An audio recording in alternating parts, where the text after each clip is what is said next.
Sebelum lanjut ke cerita, bagi teman-teman yang belum subscribe, silakan subscribe sekarang juga dan aktifkan lonceng notifikasi agar teman-teman tidak ketinggalan cerita terbaru dari kami. Dan tidak usah lama-lama, langsung saja kita masuk ke ceritanya. Selamat mendengarkan. Sinta ini merupakan kembang desa yang ada di desanya. Dia berparas cantik dengan senyum yang manis, tubuhnya yang tinggi putih dan juga langsing, membuat bagi siapapun mata lelaki yang memandangnya pasti akan tertarik. Sinta masih duduk di perkuliahan di sebuah universitas. Di kampusnya pun dia menjadi primadona karena parasnya yang cantik sekali. Dia adalah anak pertama dari ketiga bersaudara. Sinta memiliki dua adik, semuanya perempuan. Keadaan keluarganya Sinta ini cukup sederhana. Bapaknya bekerja sebagai petani, sedangkan ibunya berjualan warung makan di depan rumahnya. Tapi meskipun begitu, kedua orang tuanya Sinta bisa membiayai Sinta hingga ke jenjang perkuliahan. Sehabis pulang kuliah, biasanya Sinta kerja di sebuah kafe. Dia bekerja part-time untuk menambah biaya kuliah agar tidak merepotkan kedua orang tuanya. Padahal kedua orang tuanya sudah melarang Sinta untuk bekerja part-time karena nanti kecapean. Tapi dia tetap maksa untuk bekerja karena dia ingin mandiri, tidak mau terlalu membebani kedua orang tuanya. Apalagi kedua orang tuanya harus membiayai sekolah kedua adiknya yang masih duduk di bangku SMA dan SMP. Sinta mendapat pekerjaan di kafe yang ada di dekat kampusnya. Teman-teman Sinta juga sudah tahu kalau dia bekerja di kafe tersebut. Semua teman-temannya nongkrong di kafe itu, sedangkan Sinta yang bekerja melayani mereka. Tapi meskipun begitu, Sinta tidak malu dengan pekerjaannya itu. Bahkan ketika ia melihat teman-temannya bisa nongkrong, sedangkan dirinya harus bekerja. Di kafe tempat kerjanya, Sinta juga selalu digoda para laki-laki karena memang Sinta begitu cantik dan menarik. Hingga suatu ketika, ada salah satu teman kampusnya yang satu desa dengan Sinta, nongkrong di kafe tempat dia kerja. Dia menunggu sampai kafenya itu tutup. Namanya Iwan. Iwan menunggu Sinta di kafe untuk pulang bareng. Biasanya Sinta pulang hingga pukul 9 malam. Saat itu Iwan menunggu Sinta tanpa lelah. Hingga sekitar pukul 9 malam Sinta pun bersiap-siap untuk pulang. Dia beranjak pergi dalam kafe itu, namun kemudian dia dicegat oleh Iwan. "Sin, mau pulang ya?" tanya Iwan. "Iya," jawab Sinta cuek. "Ayo aku anterin kamu. Kan mumpung kita rumahnya tetanggaan. Gak baik perempuan malam-malam sendirian." "Nggak usah Wan, aku bisa sendiri. Biasanya juga aku pulang sendiri kok." "Ayolah Sin, aku anterin pulang. Aku nungguin kamu loh dari tadi." "Loh, siapa yang suruh kamu nungguin aku Wan?" "Ya karena aku mau anterin kamu pulang Sin." Karena sudah larut dan malam, tak terlihat satupun angkutan yang lewat di depan kafe. Akhirnya terpaksa Sinta menerima tawaran dari Iwan untuk pulang bersama. "Ya sudah ayo, tapi sekali ini saja Wan," ujar Sinta. "Iya Sin, ayo naik." Sinta dan Iwan berboncengan mengendarai motor yang dibawa oleh Iwan. Jarak dari kampus ke rumah itu sekitar 20 menit perjalanan. Iwan mengantarkan Sinta sampai ke dalam rumah dan menemui kedua orang tuanya Sinta. "Assalamualaikum." "Waalaikumsalam, Nak Iwan," jawab ibu Sinta. "Silakan masuk dulu nak." "Enggak usah bu, saya mau langsung pamit pulang saja, sudah malam," ujar Iwan. "Oh gitu, makasih ya sudah nganterin Sinta," ucap ibu Sinta. "Iya bu, dengan senang hati," jawab Iwan. "Makasih ya Wan," jawab Sinta, namun masih tetap cuek. Iwan pun beranjak pergi dari rumah Sinta. Rumah Iwan berdekatan dengan rumahnya Sinta, hanya berjarak beberapa rumah saja. Iwan ini anaknya orang yang berada di desa tersebut. Kedua orang tuanya juragan tanah yang kaya raya. Iwan sudah menyukai Sinta sejak waktu SMP karena mereka berdua selalu bersama ketika bersekolah. Akan tetapi, Sinta selalu menolak karena alasannya Sinta tidak mau berpacaran terlebih dahulu. Dia mau fokus untuk sekolah dahulu. Iwan pun mengerti dengan Sinta. Iwan selalu setia menunggu Sinta. Padahal banyak sekali wanita yang mendekati Iwan untuk menjadi pacar. Akan tetapi di hati Iwan cuma ada Sinta saja. Semua wanita yang mendekati Iwan selalu ditolak dengan mentah-mentah. Meskipun dari anak orang kaya raya, Iwan ini tidak sombong orangnya. Singkat cerita, pagi hari tiba. Sinta pun bersiap-siap untuk berangkat ke kampus. Biasanya Sinta berangkat ke kampus naik motor. Akan tetapi motornya Sinta itu diberikan untuk adiknya yang duduk di SMA untuk berangkat ke sekolah. Dia mengalah dengan adiknya. Jadi Sinta setiap hari pergi ke kampus harus naik angkutan umum. Meskipun begitu Sinta tidak malu naik angkutan. Dia memang apa adanya orangnya, tidak neko-neko atau gengsi dengan teman-temannya yang ada di kampus. Dia bahkan berangkat lebih awal karena harus menunggu angkutan terlebih dahulu agar tidak terlambat sampai di kampus. Sesampainya di kampus, Sinta berpapasan dengan sahabatnya yang sekelas. "Sin, tumben pagi sekali," ucap Wulan. "Iya Lan, tadi gak kebanyakan berhenti angkutannya, jadi ya cepet." "Kamu tadi malam pulang sama siapa? Katanya ada yang lihat kamu boncengan sama cowok," tanya Wulan. "Ah, enggak kok," jawab Sinta dengan pipi memerah. "Jujur saja Sin, gak usah bohong." Iya, semalam aku pulang sama Iwan. Soalnya gak ada angkutan yang lewat dan Iwan juga sudah nungguin aku lama, jadi kan aku kasihan," jelas Sinta. "Cie, sudah jadian nih kayaknya." "Apaan sih Lan?" "Enggak lah." Singkat cerita, saat jam istirahat di kantin, dia tiba-tiba saja berpapasan dengan Iwan di kantin. "Sin, ayo makan bareng," ucap Iwan.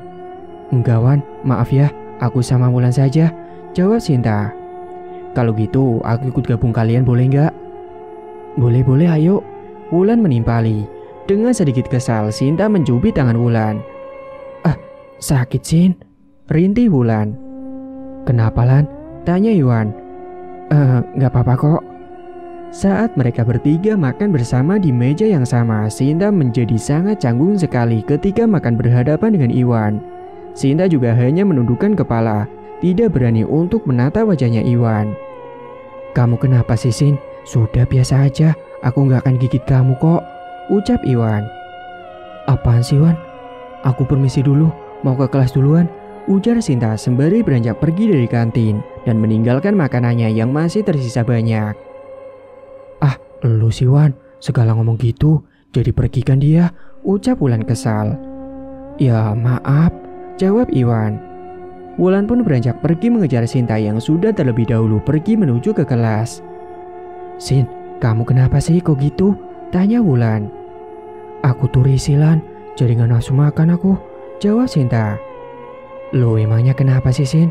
Iwan baik lo, dia tampan, banyak juga cewek-cewek yang ngejar dia." "Kamu tahu sendiri kan, dia anak siapa dan aku anak siapa," ucap Sinta. "Oh itu masalahnya toh.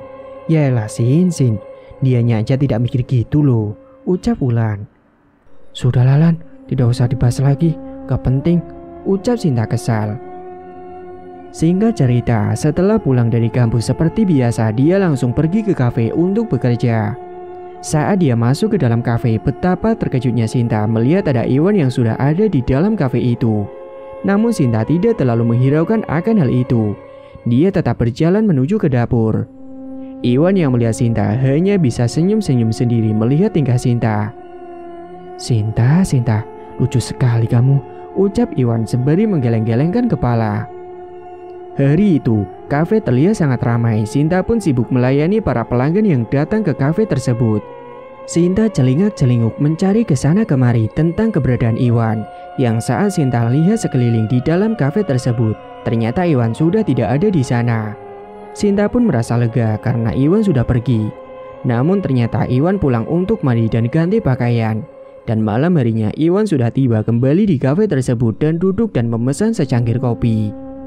Sontak Sinta pun terkejut dengan kedatangan Iwan yang secara tiba-tiba. Hingga Sinta mengucek kedua matanya takut salah lihat. Waktu sudah menunjukkan pukul 9 malam, sudah waktunya Sinta untuk pulang kerja. Malam itu Iwan menawarkan kembali kepada Sinta untuk pulang bersama. "Sin, ayo aku anterin kamu lagi." Gak usah Wan, itu ada angkutan umum kok." "Sudah Sin, ayo, sama aku aja. Tuh lihat, penuh anggotanya." Sinta pun menghela napas panjangnya. "Ya udah yuk," jawab Sinta sembari memutar bola matanya malas. Iwan pun terasa sangat senang sekali karena Sinta mau pulang bareng dengannya, meskipun terpaksa. Iwan sengaja perlambat laju motornya agar bisa berlama-lama dengan Sinta. Di perjalanan, Iwan mengajak berbincang-bincang dengan Sinta, akan tetapi Sinta tidak menjawab obrolan dari Iwan. Dan beberapa saat kemudian, akhirnya mereka pun sampai juga di rumah Sinta. "Assalamualaikum," ucap Iwan dan Sinta. "Waalaikumsalam," jawab Ibu Sinta. "Ayo masuk dulu nak Iwan." "Nggak usah Bu, lain kali aja. Saya pamit pulang dulu ya Bu." "Iya nak Iwan, terima kasih ya sudah mengantarkan Sinta." Iwan pun langsung pulang ke rumah, sedangkan Sinta diajak bicara terlebih dahulu oleh ibunya. "Sin, kamu ada hubungan apa dengan Iwan? Kamu hati-hati, jangan mempermainkan lelaki," ucap ibunya. "Aku nggak ada hubungan apa-apa Bu. Aku sama Iwan itu cuma berteman. Dia juga yang selalu menawarkan aku untuk pulang bareng Bu, padahal aku sudah nolak." "Ibu cuma mengingatkan sama kamu saja Sin. Kamu jangan memberi harapan kepada laki-laki kalau kamu tidak memiliki perasaan, karena takutnya nanti dia sakit hati. Ibu tahu kalau Iwan itu suka sama kamu," ucap ibunya. "Iya Bu, sudah, aku mau bersih-bersih dulu Bu, terus mau istirahat." Sinta pun beranjak untuk pergi ke kamar mandi untuk membersihkan badan.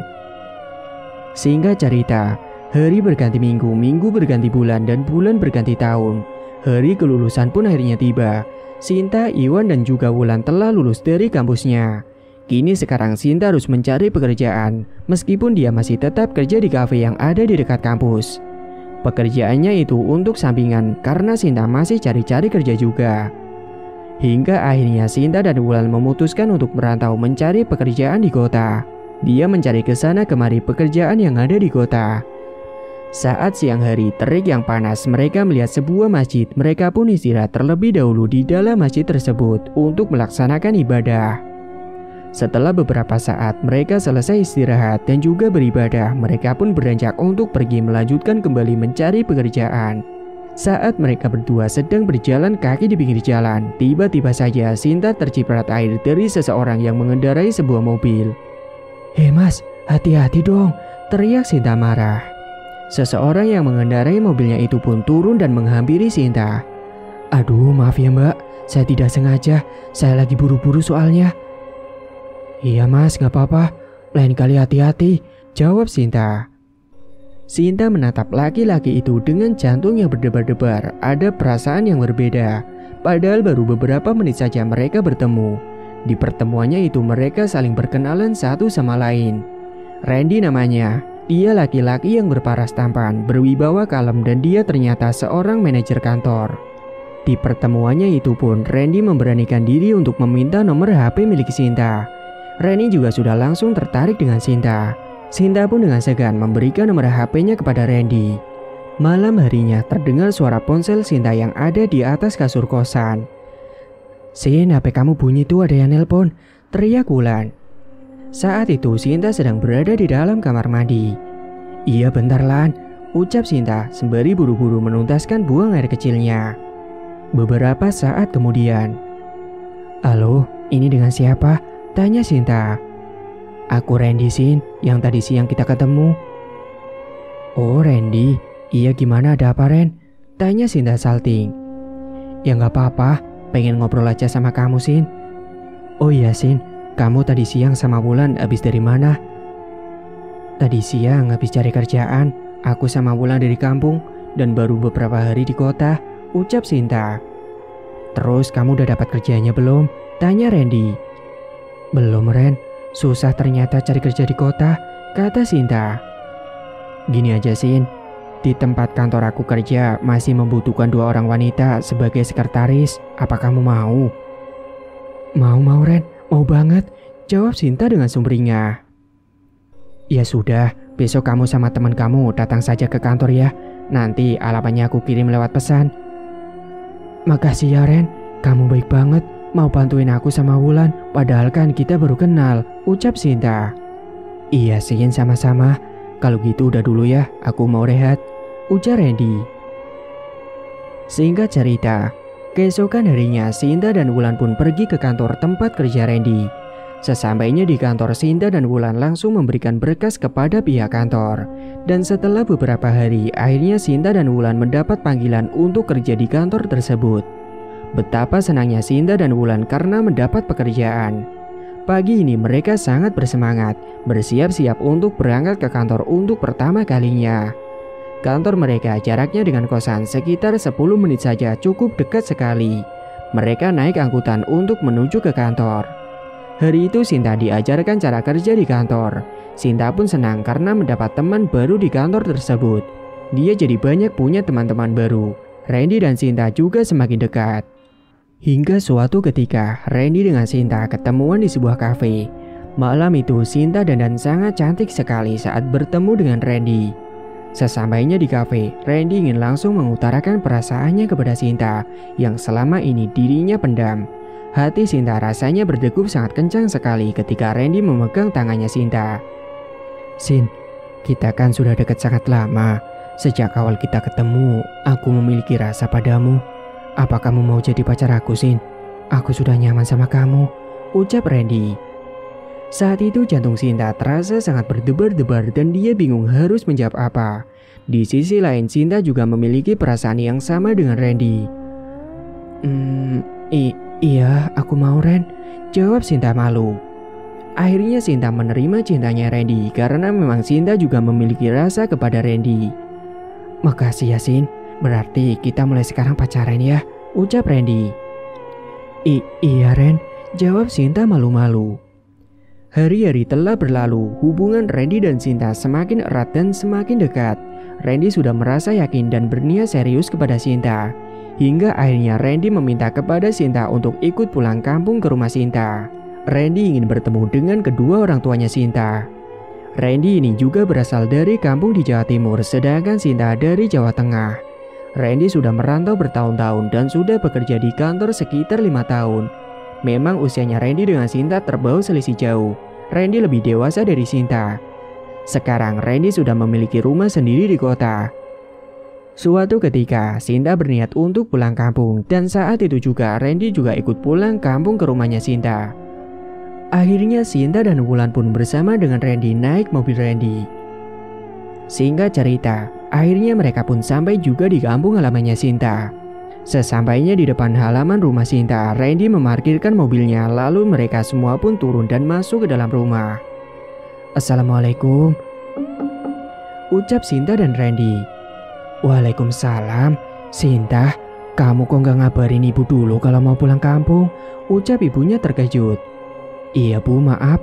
Ini juga aku dadakan Bu," jawab Sinta. "Ini siapa, Sin?" tanya ibunya. "Oh iya, kenalin, ini Randy Bu, pacar Sinta," ucap Sinta. "Oh alah, ayo masuk dulu," ucap ibunya. Randy dan Sinta pun masuk sedangkan Wulan dia sudah pulang ke rumah. "Kamu mau minum apa nak Randy?" ucap ibunya Sinta. "Apa aja Bu, yang penting gak ngerepotin." Lalu ibu Sinta pun masuk ke dalam untuk membuatkan minuman dan makanan. Beberapa saat kemudian ibunya pun datang dengan membawakan minuman serta camilan untuk Randy.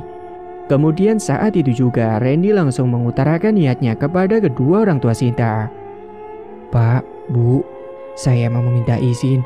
Saya serius dengan Sinta dan saya ingin menikah dengan Sinta," ucap Randy. "Semua tergantung dengan Sintanya saja, Nak.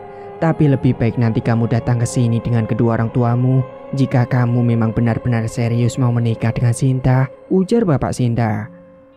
"Iya Pak, nanti beberapa hari lagi saya pasti akan datang lagi bersama dengan kedua orang tua saya," jawab Randy. Singkat cerita, Randy pun pulang ke kampung halamannya dan meminta restu kepada kedua orang tuanya. Dan setelah mendapatkan restu dari kedua orang tuanya, Randy langsung membawa kedua orang tuanya ke rumah Sinta.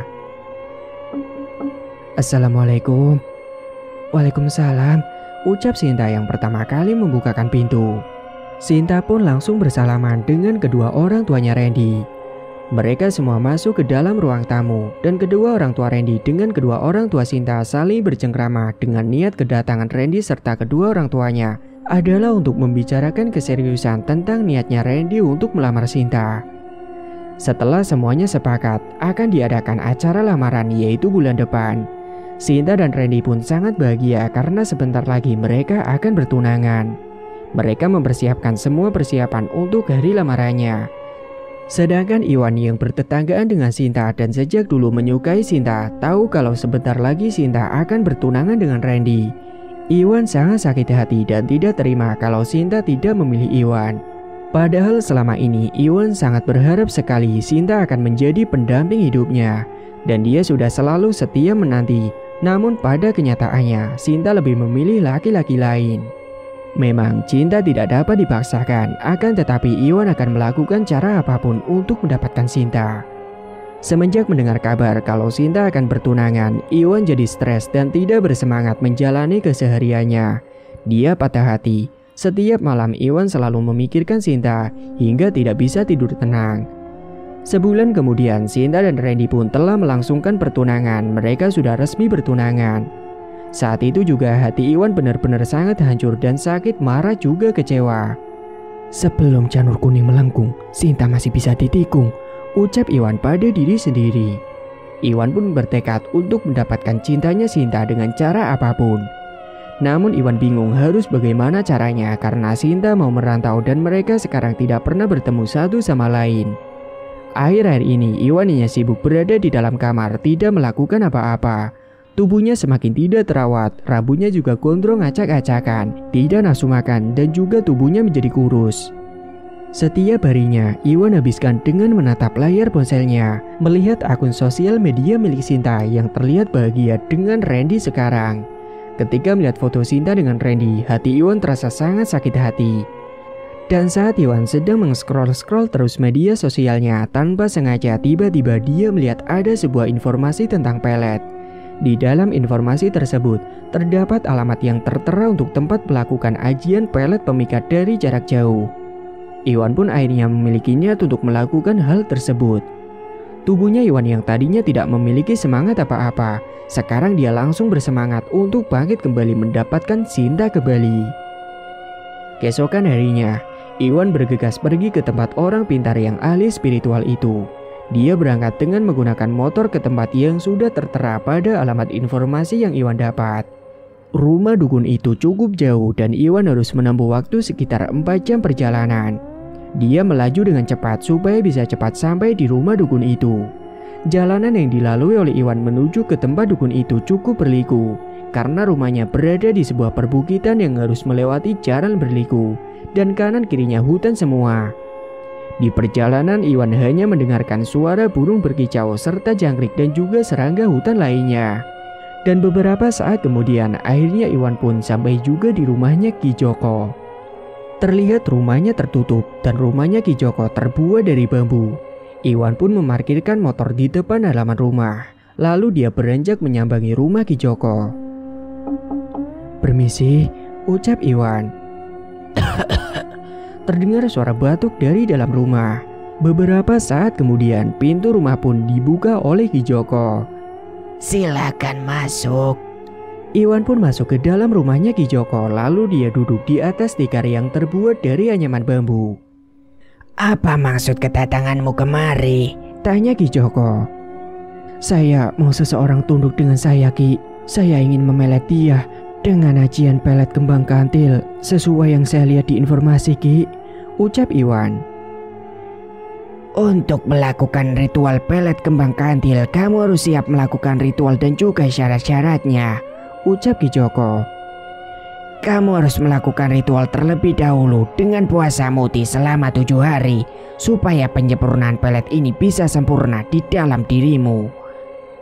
"Maksudnya bagaimana, Ki?" "Kamu harus puasa muti, yaitu kamu hanya bisa makan nasi putih dan juga hanya minum air putih saja. Kamu tidak boleh makan makanan berasa dan juga minuman yang berasa," ucap Ki Joko. "Sebaiknya kamu di sini saja selama seminggu, biar nanti gampang kalau melakukan ritualnya," ucap Ki Joko. "Iya baik, Ki. Lalu syaratnya apa, Ki?" "Siapkan foto target dan kamu juga harus berhemat terlebih dahulu untuk melakukan ritual nantinya." Saat itu juga Iwan memberikan sebuah amplop coklat yang berisi uang cukup banyak kepada Ki Joko. Keesokan harinya Iwan pun melakukan puasa muti. Hari-hari telah berlalu dan hari ke-7 pun telah selesai. Sebelum melakukan ritual, Iwan dimandikan terlebih dahulu oleh Ki Joko dengan menggunakan air kembang kantil. Iwan dimandikan di belakang rumah Ki Joko dengan kedai besar yang berisi air dengan kembang kantil di dalamnya. Iwan duduk dan Pak Joko yang mengguyurkan air tersebut dengan perlahan-lahan. Saat sedang mengguyurkan air kembang ke tubuh Iwan, Ki Joko membacakan mantra terlebih dahulu. Lalu setelah dilakukannya mandi suci, Iwan dan Pak Joko masuk ke dalam ruangan ritual. Di dalam ruangan ritual tersebut, Ki Joko sudah menyiapkan sesajen seperti kembang setaman, buah-buahan, kemenyan, dan juga yang lain-lain. Tak lupa pula media yang sudah disiapkan untuk ritual pelet kembang kantil, yaitu kembang kantil serta minyak misik dan juga kain mori, serta mangkuk. Lalu Ki Joko meminta foto target yang akan dipelet. Iwan memberikan foto tersebut kepada Ki Joko.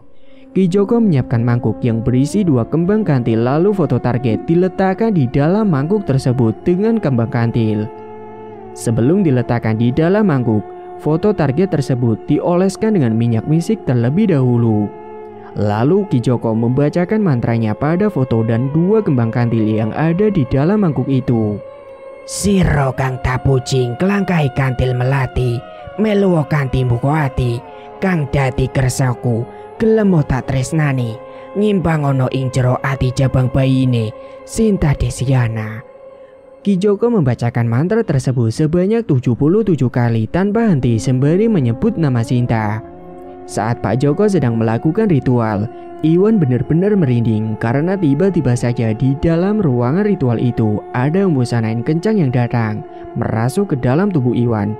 Bulu kuduknya seketika berdiri semua. Setelah selesai, Ki Joko membacakan mantranya dan ritualnya sudah selesai. Ki Joko mengambil kembali 2 kembang kantil dan juga foto yang di dalam mangkuk itu. Lalu kembang kantil dan foto itu dibungkus dengan kain mori yang sudah disiapkan. Bungkusan kain mori yang berisi kembang kantil dan foto target itu kemudian diberikan kepada Iwan. Iwan pun menerima bungkusan kain mori dengan tangan yang sedikit gemetaran. Bawa pulang bungkusan kain mori ini. Nanti kamu kuburkan di depan rumah target pada malam Jumat Legi. Baik, Mbah. Dan tunggulah selama seminggu atau seminggu lebih.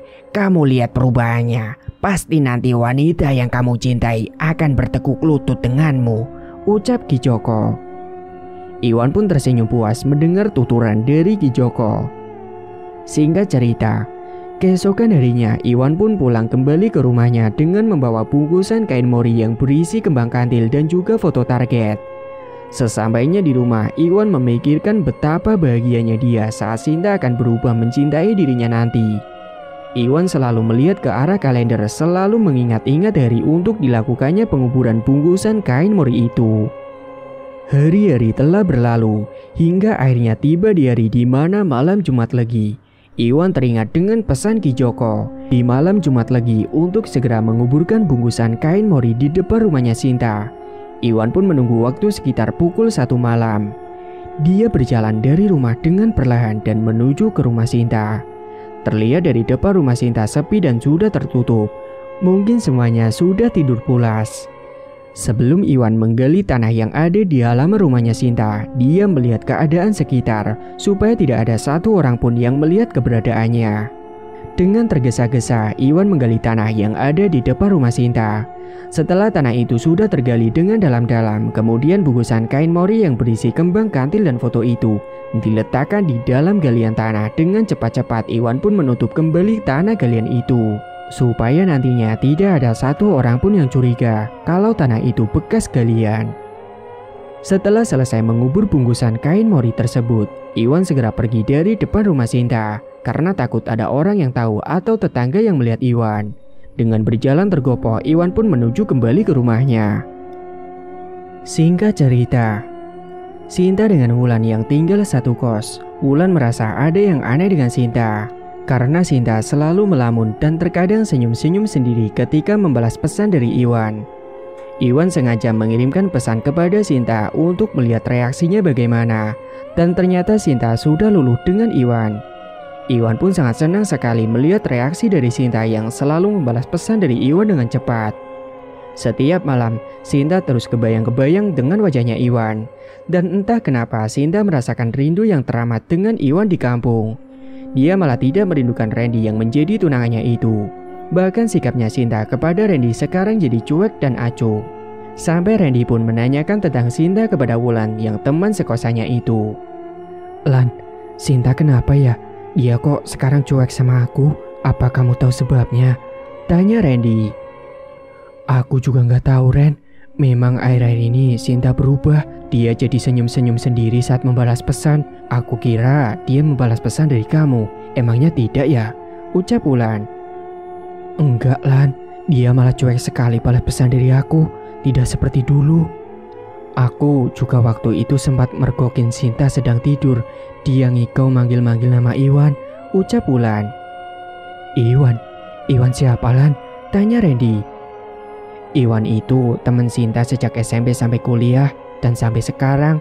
Mungkin dia kangen kali ya sama Iwan," ucap Wulan. "Oh gitu, aku baru tahu," jawab Randy.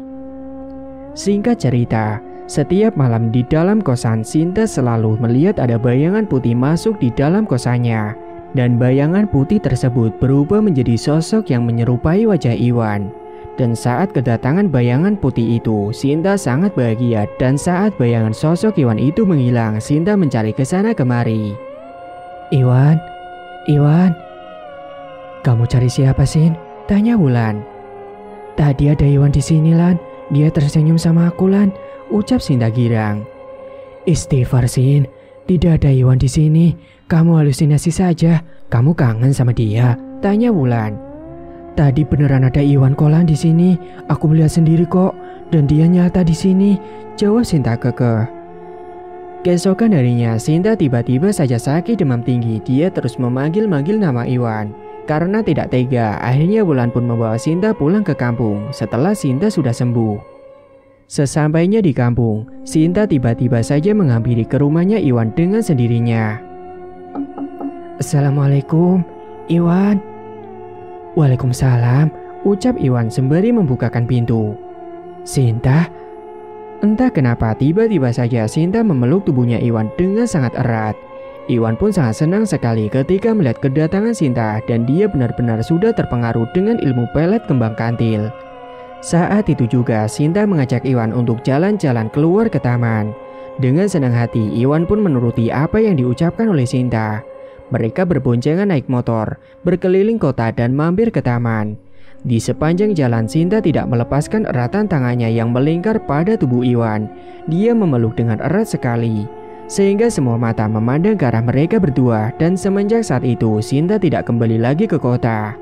Karena setiap hari meskipun rumahnya berdekatan, Sinta selalu merasakan rindu yang teramat, apalagi dia harus pergi ke kota.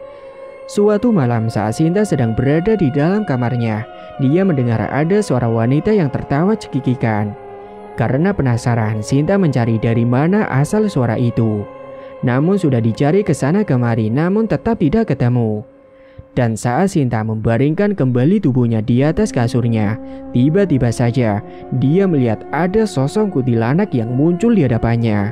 Sosok itu wajahnya hancur dengan penuh darah di wajahnya, serta rambutnya yang acak-acakan dan juga pakaian yang putih lusuh. Sontak, Sinta yang melihat penampakan itu langsung terperanjat. Ia pun langsung menarik selimut untuk menutupi tubuhnya. Bau di dalam kamar ketika sosok itu datang di sana, baunya sangat anyir dan juga busuk sekali. Karena Sinta tidak kuat dengan kondisi saat itu, akhirnya dia pun pingsan seketika dan dia tidak sadar diri hingga pagi hari. Keesokan paginya setelah dia sadar, Sinta sudah bersiap-siap dan juga dandan cantik untuk ketemu dengan Iwan. Hatinya sangat gembira ketika akan bertemu dengan Iwan. Sikapnya Sinta jadi seperti anak kecil yang sangat manja sekali. "Iwan," ucap Sinta sembari mengetuk pintu rumah Iwan. Iwan yang saat itu sedang tertidur dibangunkan oleh ibunya. "Wan, bangun Wan," ucap ibunya sembari menggoyangkan tubuh Iwan. "Ada apa, Bu?" tanya Iwan sembari meregangkan otot-ototnya. "Itu di depan ada Sinta nungguin kamu." "Sinta?" "Iya, bentar aku cuci muka dulu." Beberapa saat kemudian setelah Iwan cuci muka, dia menemui Sinta. "Ada apa, Sin? Pagi-pagi gini udah cantik aja," rayu Iwan. Gak apa-apa Wan, kangen aja sama kamu. Oh gitu, mau kemana emangnya? Tanya Iwan. Kita ke kafe yuk, ucap Sinta. Tapi aku belum mandi Sin, lagian ini masih pagi sekali, kafenya belum pada buka, ucap Iwan. Ya sudah Ki, kamu mandi dulu sana, aku tungguin, kata Sinta. Iwan pun akhirnya pergi mandi, sedangkan Sinta menunggu di ruang tamu bersama dengan ibunya Iwan. Beberapa saat kemudian mereka berdua pun pergi ke kafe. Keduanya saling jatuh cinta meskipun jatuh cintanya tidak wajar. Akan tetapi Iwan sangat bahagia sekali bisa mendapatkan Sinta. Hingga suatu ketika Randy pulang kampung dan dia datang ke rumahnya Sinta. Assalamualaikum. Waalaikumsalam, jawab ibu Sinta. Nak Randy, silakan masuk nak. Randy pun masuk ke dalam rumah dan duduk di ruang tamu. Sintanya di mana bu? Loh, ibu kira kamu tahu Ren? Dia sedang pergi dengan temannya itu si Iwan, ucap sang ibu yang belum tahu kalau Sinta sudah menjalin hubungan dengan Iwan. Loh, aku nggak tahu bu. Sudah lama aku nggak pernah berkomunikasi dengan Sinta. Soalnya Sinta nggak pernah membalas pesan dariku bu, ucap Randy. Emangnya ada apa nak? Kalian bertengkar? Atau ada masalah apa? Cerita nak, cecar ibu. Gak tahu bu, Sinta jadi berubah sama aku. Dia bersikap aneh, malah dia ngajak pisah waktu itu. Tidak mau melanjutkan hubungan menuju ke pernikahan. Aku juga bingung bu. Loh, ibu kok malah gak tahu ya? Soalnya dia tidak pernah cerita sama ibu. Memang sih, sikapnya akhir-akhir ini berubah. Dia lebih sering pergi dengan Iwan, jelas ibunya. Dari sinilah mereka mulai berpikiran ada sesuatu kejanggalan yang ada di dalam diri Sinta. Setiap malam Sinta selalu melihat bayangan putih yang kemudian berubah menjadi sosok Iwan. Sehingga ketika Sinta melihat sosok Iwan itu, dia selalu rindu berat dengan Iwan. Suatu ketika tidak ada angin, tidak ada hujan, tiba-tiba saja Sinta mengutarakan niatnya kepada Iwan. Wan, kita nikah yuk, ucap Sinta. Sontak membuat Iwan yang mendengarnya kaget dengan apa yang barusan dikatakan oleh Sinta. Ah, nikah? Tanya Iwan kaget. Iya Wan, aku sudah gak sama Randy lagi kok. Aku maunya sama kamu, ucap Sinta. Di sisi lain, Randy sempat bertemu dengan Sinta di rumah Sinta. Akan tetapi sikap Sinta sangat cuek sekali. Bahkan untuk melihat Randy saja Sinta enggan sekali. Randy melihat banyak perubahan dengan Sinta. Tapi meskipun begitu, Randy masih tetap cinta dengan Sinta. Hari pernikahan yang dulu sudah disepakati oleh keluarga Randy dengan Sinta sudah semakin dekat. Namun Sinta belum juga kembali seperti semula, membuat semuanya khawatir terjadi apa-apa dengan Sinta. Saat itu Randy sudah membawa seorang guru Randy saat Randy mondok dulu. Dia orang pintar yang mengetahui hal klinik seperti itu. Namanya Pak Hanan. Saat Pak Hanan melihat Sinta, beliau merasa ada hawa yang sangat panas. Ada sosok yang berada di dalam tubuh Sinta. Sosok itu adalah sosok perempuan. Dia berdiri tepat di belakang tubuh Sinta. Sosok itu adalah sosok kuntilanak yang terkadang berubah menjadi sosok Iwan. Kedatangan Pak Hanan dengan Randy saat itu ingin menerawang terlebih dahulu, belum melakukan tindakan. Dan Pak Hanan juga belum memberitahu kepada kedua orang tua Sinta. Hingga suatu ketika Sinta sangat rindu sekali dengan Iwan. Dia datang menyambangi rumah Iwan. Akan tetapi rumahnya sangat sepi sekali. Tidak ada orang di dalam rumah. Namun Sinta tetap menggedor-gedor pintu rumah Iwan. Hingga akhirnya ada tetangga yang menghampiri Sinta. Mbak Sinta nyari siapa? Iwan di mana bu? Mas Iwan sama keluarganya sudah pindah mbak, karena rumahnya ini sudah dijual. Iwan beserta dengan keluarganya pergi dari kampung itu. Mereka pergi ke rumah kakek neneknya Iwan yang ada di kota lain. Karena bapaknya Iwan mengalami kebangkrutan, dia ditipu hingga akhirnya semua aset yang dipakai untuk bayar hutang. Karena tidak mau malu dengan tetangga sekitar mereka, akhirnya mereka pun pindah ke kota. Dan di saat itu juga Iwan tidak mau membuat Sinta malu. Iwan gengsi dan tidak merasa pantas lagi untuk Sinta karena sekarang Iwan dengan keluarganya sudah jatuh miskin. Apalagi selama ini Iwan hanya mengandalkan harta dari orang tuanya saja. Dia tidak bekerja. Dan semenjak saat itu Sinta jadi sakit. Dia terus kepikiran Iwan dan memanggil-manggil namanya. Sampai pada akhirnya Sinta terganggu kejiwaannya. Dia terlihat kurus karena tidak mau makan. Sinta selalu ketawa-ketawa sendiri, bahkan menangis sendiri, membuat kedua orang tuanya khawatir dan takut. Ibunya Sinta langsung menghubungi Randy. Dengan sigap Randy pun datang bersama Pak Hanan. Mereka dari rumah menuju ke rumah Sinta dengan menggunakan mobil milik Randy. Sesampainya di rumah Sinta, Pak Hanan dan Randy langsung dipersilakan masuk ke dalam kamar tidurnya Sinta. Terlihat Sinta terbaring lemas, tubuhnya yang kurus kering membuat Randy prihatin melihat keadaan calon istrinya itu. Meskipun begitu, Randy dengan setia menunggu kesembuhan Sinta. Pak Hanan kemudian mulai meruqyah Sinta yang terbaring di atas kasur. Pak Hanan duduk di sebelah ranjang dengan duduk di kursi yang sudah disediakan. Lalu Pak Hanan membacakan ayat-ayat suci Al-Quran untuk mengusir jin yang ada dalam tubuh Sinta. Tidak lupa juga, Pak Hanan membacakan ayat kursi. Mulut Pak Hanan terus berkomat-kamit membaca doa. Dan ketika Pak Hanan membacakan doa, tubuh Sinta tiba-tiba meronta-ronta, memberontak, teriak-teriak. Itu artinya sosok yang ada di dalam tubuhnya Sinta mulai bereaksi akibat mendengar doa-doa yang dibacakan oleh Pak Hanan. Lalu Pak Hanan memegangi kepala Sinta sembari membacakan doa. "Kamu siapa? Siapa tuanmu? Keluar atau kembali kamu ke tuanmu yang mengirim ke tubuh orang ini," ucap Pak Hanan.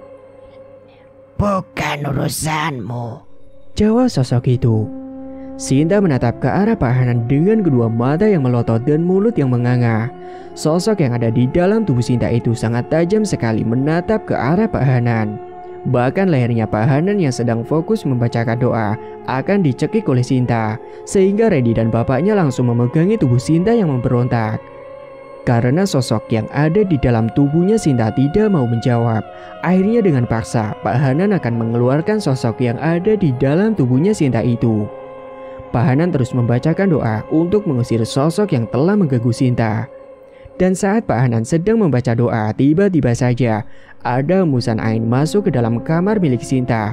Padahal seluruh di dalam kamar itu sudah tertutup dengan rapat dan sudah dapat dipastikan tidak ada celah angin bisa masuk ke dalam kamar itu. Sontak semua orang yang ada di dalam kamar itu pun merinding. Karena tiba-tiba suasana di dalam kamar menjadi dingin seketika. Bahkan tidak hanya itu, tiba-tiba saja terdengar suara gebrakan pintu depan rumah. Pintu tersebut tertutup dengan sendiri padahal tidak ada angin kencang yang datang. Akan tetapi, Pak Hanan masih tetap fokus untuk merapalkan doa-doa. Sampai pada akhirnya Sinta terkulai lemah hingga dia pun pingsan. Lalu Pak Hanan meminta kepada ibunya Sinta untuk segera direbuskan daun bidara dengan air putih. Dan daun bidara tersebut sudah dibawakan oleh Pak Arun sehingga ibu Sinta tinggal merebuskan daun bidara tersebut dengan air putih. "Ibu, tolong ini daun bidara ibu rebus dengan air putih. Lalu nanti ambil airnya saja dan tuangkan ke dalam gelas," ucap Pak Hanan. "Baik Pak," ucap Bu Sinta. Kemudian ibunya Sinta menerima daun bidara tersebut dan segera direbus. Dan beberapa saat kemudian setelah mendapatkan air rebusan dari daun bidara itu, Bu Sinta membawa lagi kepada Pak Hanan dan langsung menyerahkannya. "Ini Pak." Kemudian segelas air daun bidara tersebut Pak Hanan bacakan doa lagi. Dan sesaat kemudian akhirnya Sinta pun terbangun. Lalu Pak Hanan menyuruh Sinta untuk meminum air tersebut. Awalnya Sinta menolak, tapi dipaksa. Akhirnya Sinta mau meneguk air daun bidara tersebut dengan perlahan-lahan. Ketika Sinta meminum air daun bidara itu, tiba-tiba saja Sinta tersedak dan dia batuk-batuk berdahak.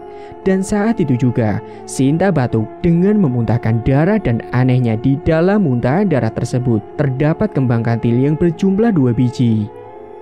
"Pelet kembang kantil," ucap Pak Hanan. Kemudian beliau menjabarkan segala kejadian yang telah menimpa Sinta selama ini. Sinta ini telah dipelet oleh seseorang hingga Sinta dibuat tergila-gila dengan orang itu. Tapi karena Sinta tidak dapat bertemu dengan orang yang memeletnya, akhirnya Sinta menjadi gila, terang Pak Hanan. "Tapi insya Allah sekarang dengan perlahan Sinta akan sembuh seperti sedia kala," ucap Pak Hanan. Setelah memuntahkan darah beserta 2 kembang kantil, kondisi Sinta masih terlihat linglung. Bapak Ibu saya harap untuk selalu beribadah dan mendoakan Sinta supaya Sinta bisa kembali seperti dulu lagi atas izin Allah Ta'ala, ucap Pak Hanan. Iya baik Pak, terima kasih ya Pak, ucap Bapak Sinta.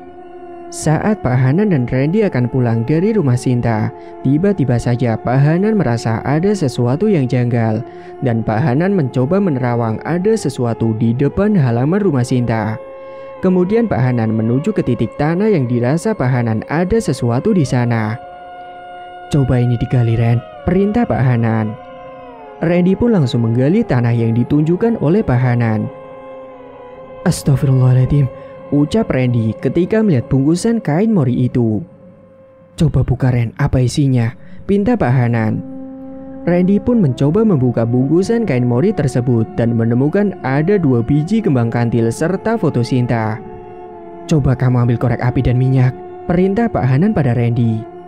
Kemudian Randy pun bergegas menemui ibunya Sinta dan ibunya Sinta kemudian bergegas masuk ke dalam untuk mengambil korek serta minyak. Lalu setelah itu Pak Hanan mulai membakar bungkusan kain mori yang berisi kembang kantil dan juga foto Sinta dengan membacakan doa-doa lebih dulu. Sampai bungkusan kain mori tersebut berubah menjadi abu dan mengeluarkan asap yang tebal. Randy masih terus menunggu kesembuhan Sinta sehingga pernikahan mereka pun akhirnya ditunda. Randy selalu mendoakan Sinta dan mendampingi Sinta dengan setia. Dan seiring berjalannya waktu, menjalani pengobatan dengan Pak Hanan, Sinta pun akhirnya sembuh seperti semula. Dan suatu ketika tiba-tiba saja datanglah kedua orang tua Iwan ke rumahnya si Sinta. Kedatangan kami ke sini, kami mau meminta maaf atas perlakuan anak kami kepada Sinta. Kami sebagai orang tuanya mewakili Iwan, ucap Bapak Iwan. Maksudnya apa ya Pak? Tanya Ibu Sinta. Jadi selama ini Iwan yang telah melakukan pelet kepada Sinta sehingga membuat Sinta tergila-gila. Dan sekarang Iwan sedang mengalami sakaratul maut. Kondisinya sangat mengenaskan. Maka dari itu kami mohon untuk memaafkan Iwan, ucap Bapak Iwan. Astagfirullahaladzim, ucap semuanya. Kami mohon Sinta maafkan Iwan ya nak, karena dia sudah membuat kamu menderita. Kami mohon maafkan Iwan ya nak, pinta Ibu Iwan. Iya Pak, Bu, aku sudah memaafkan Iwan kok. Semua sudah berlalu, ucap Sinta dengan ramah. Terima kasih Sinta, terima kasih. Kalau begitu, kamu mau gak datang ke rumah untuk melihat keadaan Iwan? Dia ingin ketemu dengan kamu untuk terakhir kalinya, ucap Bu Iwan. Sinta pun menganggukkan kepalanya pertanda bersedia. Singkat cerita, siang itu Sinta diantar oleh Randy menuju ke rumah Iwan yang ada di kota lain. Beberapa jam perjalanan, akhirnya mereka pun sampai di rumahnya Iwan. Begitu mengenaskan sekali kondisi Iwan saat itu. Dia hanya bisa berbaring saja di ranjang dengan tubuh yang semakin kurus dan perut yang semakin membuncit.